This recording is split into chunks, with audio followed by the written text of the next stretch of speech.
కాపునాడు. సామాజిక న్యాయం కోసం సామాన్యుడి స్వరం మీ కాపునాడు. ఆంధ్రప్రదేశ్ ప్రభుత్వంలో రోజు రోజుకి వింత పోగడలు ఎక్కువైపోయి శృతి మించి రాగాన పడుతుంది. ఈరోజు జరిగిన మద్యం కుంభకోణం అనే ఒక కొత్త కేసుని అక్రమంగా నమోదు చేసి దాంట్లో ప్రథమ ముద్దాయిగా సౌమ్యుడిగా నిజాయితీగా నిక్కచ్చిగా ఉండే కాపు సామాజిక వర్గానికి చెందిన ఐఏఎస్ ఆఫీసర్ ఐ నరేష్ గారిని ప్రథమ ముద్దాయిగా చేస్తూ ప్రభుత్వం ఒక కేసు నమోదు చేసింది. ఆ కేసులో నరేష్ గారు ప్రథమ ముద్దాయి కావటం, 2 బీసీ ఉద్యమ నాయకుడుగా, పల్లెకారుల సామాజిక వర్గానికి చెంది మంచివాడుగా, అందరి తల్లో నాలుగుగా ఉండే మచిలీపట్నం ప్రాంతానికి చెందిన కొల్లు రవీంద్ర మాజీ మంత్రి ఆయనను 2వ ముద్దాయిగా, ఇంకా యథాతథం చంద్రబాబు నాయుడు ఆయన్ని 3వ ముద్దాయిగా చేస్తూ ఒక కేసు నమోదు చేయడం జరిగింది. యథాతథం ఏంటంటే చంద్రబాబు నాయుడుకి హైకోర్టు మధ్యంతర బెయిల్ ఇవ్వటం, ఆ బెయిల్లో ఆయన బయటకు వచ్చేస్తాడేమో, మళ్ళీ నా రాజకీయ జీవితానికి ఎక్కడ సమాధి జరిగిద్దో అనే ఉద్దేశంతో మళ్ళీ ఆయన మీద మరో పెట్టుడు కేసు పెట్టడంతో అసలు ఈ ప్రభుత్వంలో ఏం జరుగుతుందో ఒకసారి మీరు ఆలోచించారా?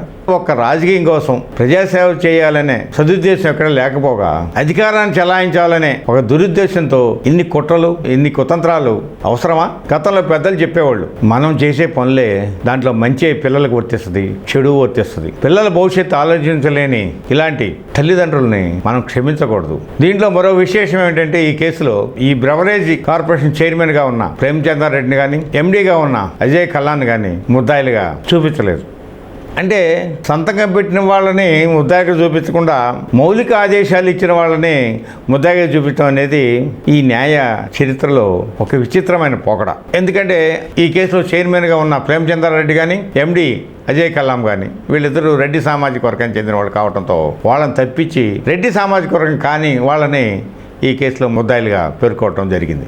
ఇదే సూత్రాన్ని స్కిల్ డెవలప్మెంట్ కేసులో ఎందుకు పాటించలేదు? ప్రతిదీ ఒక కక్కుర్తి, ఒక కుట్ర. పైకి పెత్తందారులకి, పేద ప్రజలకి పోటీ అని చెప్తాడు. అసలు చరిత్రను తీసుకుంటే మీరు ప్రధానంగా కమ్మారెడ్డి చరిత్రను తీసుకుంటే కమ్మలు అనేవాళ్ళు క్యాపిటలిస్టులు. వాళ్ళు ఎప్పుడు తెర ముందుకు వచ్చి మేము మగవాళ్ళం అని చెప్పి చెప్పరు. వాళ్ళకి కావాల్సిన వాళ్ళు వాళ్ళ పని వాళ్ళు చేయించుకుంటారు, లేకపోతే దాన్ని కొనుక్కుంటారు. మనం మార్కెట్కి వెళ్ళి సరుకులు కొనుక్కున్నట్టు వాళ్ళు కూడా పనులు కొనుక్కుంటారు.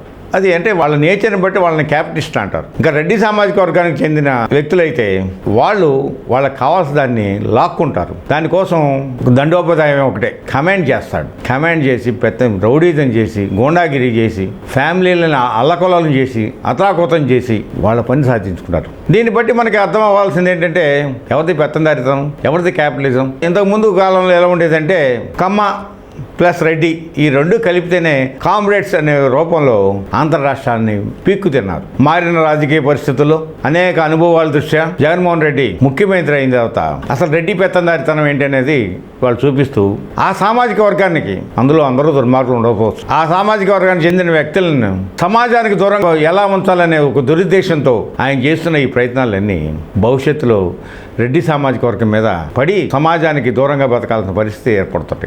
ఇంతకుముందు అంబేద్కర్ గారు అధికారంలోకి వచ్చే వరకు గ్రామ ప్రాంతాల్లో కానీ, పట్టణ ప్రాంతాల్లో కానీ మాలపల్లెలు, మాదిగూడెలని ఉండేవి. అలాగా ఈ జగన్మోహన్ రెడ్డి చేసే ఈ పిచ్చి పనుల వల్ల, ఈ తొగ్గాకి పనుల వల్ల కొంతకాలానికి ఆంధ్ర రాష్ట్రంలో సమాజానికి దూరంగా రెడ్డి గూడెలు, రెడ్డి పల్లెలు ఏర్పడే పరిస్థితి వస్తుంది. అంటే ఈ సామాజిక వర్గాన్ని ఎంత దిగదారుస్తున్నారు అనేది ఒక్కసారి రెడ్డి సోదరులు ఆలోచించాలి. ఇక్కడ మరో విషయం ఏంటంటే ఈ పోకడలు కానీ ఇలాగే సాగితే ఇప్పటికే 30 ప్రాంతం సామాజిక, రాజకీయ, ఆర్థిక రంగాల్లో చీకటి అలుముకొని ఉంది. ఈ సైకో పాలన, ఈ అహంకార ధోరణితో వ్యవహరించే ఈ ప్రభుత్వాన్ని మనం పారదోలాలి. లేకపోతే అవాంఛనీయమైన పనులు, అక్రమాలు, దోపిడీలు ఇన్ని చేస్తుంటే మీరు కూడా ఇంకో పని చేయొచ్చు. జగన్మోహన్ రెడ్డి గారు ఆంధ్రప్రదేశ్ని రెడ్డి రాజ్యంగా ప్రకటించుకోండి. రేపు ఎన్నికల్లో కూడా మీ నాయకత్వంలో పనిచేస్తే న్యాయంగా జరగవనేది మా అందరికీ అర్థమైపోయింది. ఈ వీడియో ద్వారా కేంద్ర ప్రభుత్వానికి కానీ, ఎలక్షన్ కమిషన్ కానీ ఒక అపీల్ని అప్లై చేద్దాం అనుకుంటున్నాం. ఆంధ్రప్రదేశ్ రాజకీయంలో నిష్పక్షపాతంగా ఎన్నికలు జరగాలంటే జగన్మోహన్ రెడ్డిని అధికారం నుండి తొలగించి ఈ వ్యవస్థలను పాడు చేసే పోలీస్ ఆఫీసర్స్ కానీ, బ్యూరోక్రాట్లు కానీ నాన్ ఫోకల్గా అయిపోతే రాష్ట్రానికి చాలా అనర్థాలు జరుగుతాయి అని చెప్పి తెలియజేసుకుంటూ, చంద్రబాబు నాయుడు గారి విషయంలో ఇవాళ బెయిల్ రావడం అనేది హర్షణీయం. అది కండిషన్ బెయిల్ రావడం అనేది అదో బాధాకర విషయం. ఎందుకంటే ఈ రాష్ట్రంలో 14 సంవత్సరాలు ముఖ్యమంత్రిగా చేసిన వ్యక్తికి ఒక దొడ్డిదారిన న్యాయం జరగడం అనేది బాధాకరం. కాబట్టి మరొకసారి రాష్ట్రంలో జరుగుతున్న ఈ అన్యాయాలను, అక్రమాలను సామాజిక వర్గాలైన కాపు, ఎస్సీ, ఎస్టీ, మైనార్టీ, వెనుకబడిన తరగతులు వీళ్ళందరూ ఒకసారి సరైన అవగాహన చేసుకొని రాబో రోజుల్లో జనసేన కూటమి అధికారంలోకి రావాలని కాపునాడు కోరుకుంటుంది. లోతుగా ఆలోచిస్తే కుల సంఘాల అండలేని ఆఫీసర్లని ఇలాంటి కేసులు ఇరికిస్తుంటారు. ఇవాళ కేసుల ముద్దాయిపరంగా చూస్తే అనేక తప్పులు చేసినాయి, వేలాది కోట్ల రూపాయలను అక్రమంగా ఆశించిన రెడ్డి తదితర సామాజిక వర్గాలకు చెందిన వాళ్ళని కేసులో ఇన్వాల్వ్ చేయట్లేదు. రాముడు మంచి బాలుడని, ఈయన చాలా బుద్ధిమంతుడని, అన్నిటికీ దూరంగా ఉద్యోగమే పరమావధిగా పనిచేసే వాళ్ళని ఈ కేసులో ముద్దాయిలు చేస్తున్నారు. ఇక్కడ మనం ఒక విషయాన్ని క్షుణ్ణంగా పరిశీలించుకోవాలి.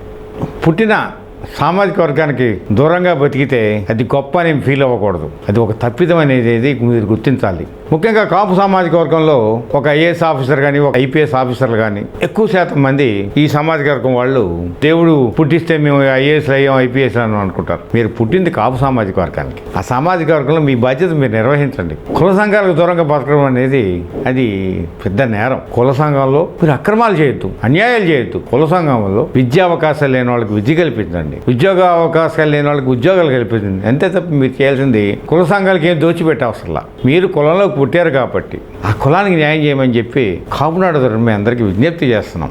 అంతేగాని రిటైర్డ్ అయ్యేదాకా అధికారం చెలాయించి రిటైర్డ్ అయిపోయిన తర్వాత ఇవాళ చాలామంది ఆఫీసర్లను చూసాం. కాలక్షేపం కోసం కాపునాడు, ఏనాడు కార్యాచరణ కాపునాడు పాల్గొల వీడు కాలక్షేపం కోసమే వీడు కాపునాడులోకి వస్తున్నారు ఈ రిటైర్డ్ అయిపోయిన తర్వాత. ఇది సరైన పద్ధతి కాదని మరొకసారి కాపు ఐఏఎస్ ఐపీఎస్ ఆఫీసర్లకి కాపునాడు విజ్ఞప్తి చేస్తుంది. Thank you. సమాచారం సహకారం అన్న నినాదంతో కాపు సమాజ అభివృద్ధిలో మీరు భాగస్వాములు కండి. కాపునాడులో సభ్యులుగా చేరండి, చేర్పించండి.